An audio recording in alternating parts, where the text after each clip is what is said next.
j'étais toujours en train d'interpeller surtout aux bénéficiaires du projet, puisqu'elles doivent être conscientes de la situation qu'elles sont en train de traverser.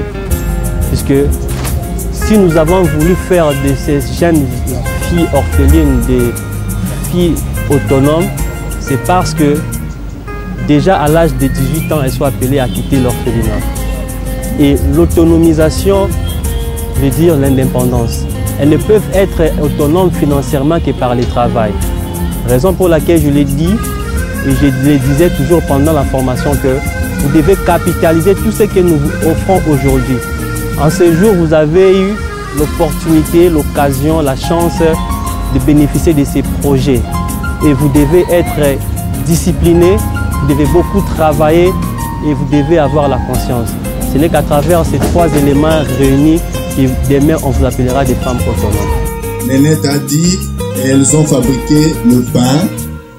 Ça c'est quoi?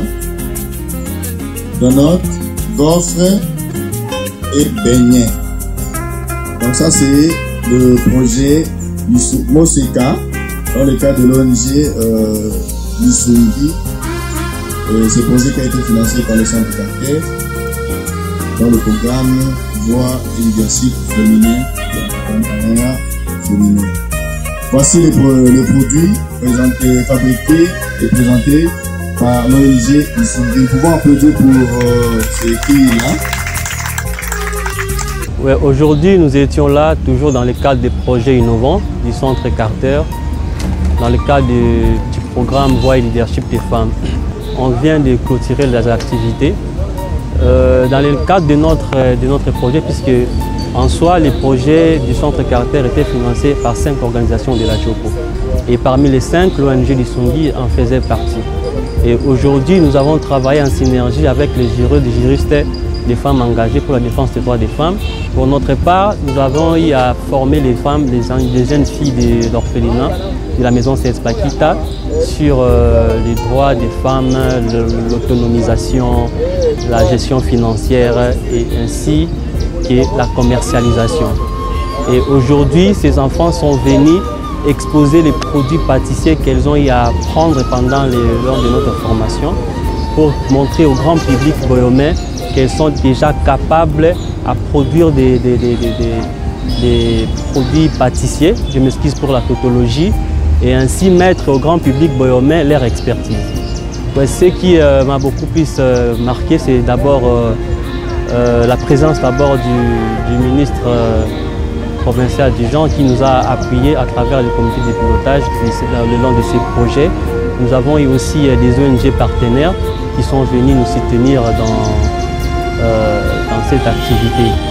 Déjà avec l'idée du Centre Carter, notre bailleur des fonds, il nous avait recommandé de pérenniser ces projets. Et nous ne pouvons le faire qu'en faisant des suivis post-projet.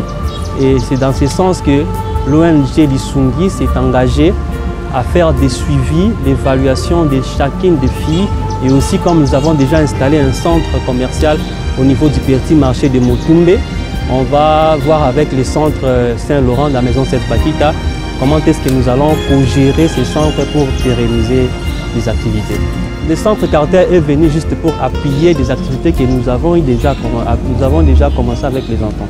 Puisque je me crois en 2019, on a eu une activité, toujours à la maison Seth Pakita, avec les fonds propres de l'organisation.